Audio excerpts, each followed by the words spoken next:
kwenye kipengele cha ujasiriamali. Lakini ujasiriamali huo ni wa namna gani? Sasa ujasiriamali huo moja kwa moja ni wa kusarifu au kuongeza ubora wa mazao yanayotoka shambani, ambayo yanatoka moja kwa moja kwenye kilimo msitu. Na kwa kupitia hiyo aspect tuliita wanawake 20 kutoka Pemba, kutoka hizi shehia, ambao wanawake hao tuliwapa soft skills ama tuliwapa mafunzo ya namna ya kuanzisha, kusimamia na kuendeleza biashara ili wanawake waweze kupata uhuru wa kifedha. Maana moja kwa moja hawa wanawake ni wakina mama, ni wakina baba, watasaidia waume zao, watasaidia familia zao na tutatengeneza jamii yetu. Lakini leo tumekuwa tuna fursa adhimu zaidi ambapo tumeita wanawake 30 wajasiriamali, miongoni mwao kukiwa na TOT na wajasiriamali wengine ambao tumeona wameshaanza juhudi zao binafsi huko sheriani kutaka kutengeneza bidhaa ambazo tuliwapa maelekezo kwamba hizi zitasaidia kwenye swala zima la kukabiliana na mabadiliko ya nchi, ya tabia nchi, lakini na swala la kupata pesa, kwa sababu ni bidhaa ambazo sokoni zinahitajika na bado supply yake iko chini. Kwa hiyo ni fursa kwa wao kuweza kutengeneza na kutengeneza fedha. Kwa hiyo hapa leo tumepata wasaa wa kuweza kutengeneza bidhaa hizo katika viwango vya ubora kabisa ambavyo vitawasaidia wajasiriamali hawa kuweza kutengeneza bidhaa ambayo hata akisema wanasafirisha kwenda Unguja, kwenda Mombasa Kenya, kwenda Dar es Salaam ama kwenda nje ya Tanzania, basi bidhaa bado itafika ikiwa katika quality nzuri. Lakini tunatengeneza bidhaa ambazo kesho kutwa tukihitaji certification kutoka taasisi za ubora, basi tu tuna bidhaa ambayo ikipelekwa pale ikapimwa itakuwa certified, kwa maana itathibitishwa kwa ubora na viwango kwamba ina usalama na inafaa kwa matumizi ya binadamu. Wajasiriamali hao wameshapatiwa mafunzo ya kutengeneza achari ya embe ama ni sambaro, lakini vile vile watapatiwa mafunzo ya kutengeneza maparu ya ndizi, lakini watapatiwa mafunzo ya kutengeneza chai masala pamoja na pilau masala.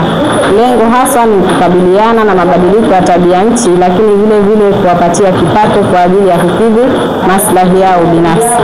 Mafunzo haya yamekuja, lengo ni kuwawezesha hao wanawake waweze kupata kipato pia, ambacho kipato hicho watakitumia kwa ajili ya kumiliki rasilimali tayari kama vile ardhi, majumba, lakini vile vile kuendeleza biashara zao na wao wenyewe wapate maslahi ya kifamilia. Hakikisha sehemu ambayo unazalisha. Hizi ni hatua ambazo ukiwa na kiwanda lazima uwe nazo. Ndio maana nikawapa. Kwa ndio maana nikamwambia jalia nyumbani kwako ni sehemu ya nini? Ya kiwanda. Uwe na sehemu ya choo. Mungu kakujalia umeajiri watu, wataka kujisaidia wapi? Hawana, kama huna choo, si ndio? Kwa hiyo sehemu ambayo unazalisha pawe na choo, lakini choo kiwe salama. Tumeelewana? Na nyingine vyombo safi. Hapa mama ndio tunapofeli. Ndio ya kwenda kutia mimi na maji chooni, ndio enda mimi pilau. Uongo? Na mimi mama, sawa?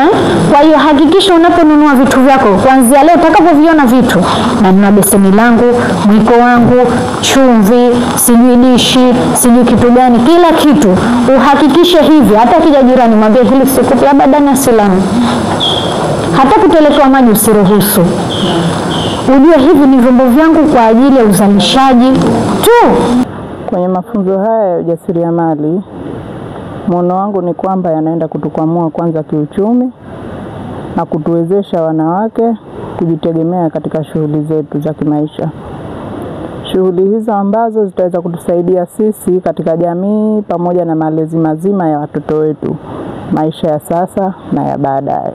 Kubwa mimi ninachokiona, haya mafunzo kwanza yatatuongezea kuweza kujuana na watu mbalimbali kibiashara, yatatuunganisha na mitandao mengine ya nje ya hapa, ambao kwamba sisi tutaweza kufanya biashara kwa upana zaidi.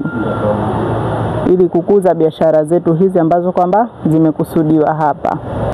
Na ushukuru uongozi wote wa mradi CFP na CFI kwa kutuandalia haya mafunzo ambayo kwa ni muhimu, mafunzo ya ujasiriamali, kwa sababu lengo la mradi ni kutukwamua na umaskini.